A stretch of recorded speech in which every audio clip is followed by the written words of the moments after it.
Hanggang ngayon, matindi pa rin ang polusyon sa ating mga ilog at karagatan. Gabundok na basura ang umaalingasaw na problema sa isang barangay sa Quezon City. 200 milyong tonelada ng plastic waste. Ganito karaming plastic na basura ang naitatapon sa buong mundo kada taon.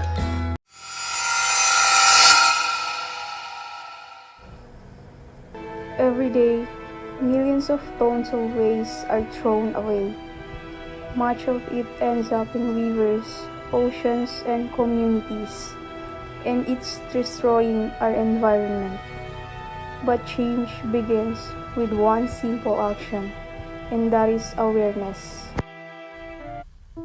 Improper waste disposal causes flooding, pollutes the air, harms wildlife, and destroys ecosystems. I am Nasib Isabel. And my name is Uday Vitayo. So, sa video na ito, ipapagod na lang ang management sa academic. In our school, Nasib Graduate Class, 11 course na niya sa bigyan na nakukulang So, karamihan sa mga kasamahan dito ay pare-pareho lang din namin sabay-sabay. So, on the left side is merong nabubulok and meron namang hindi nabubulok. Dito sa academic, makikita natin na sobrang linis talaga.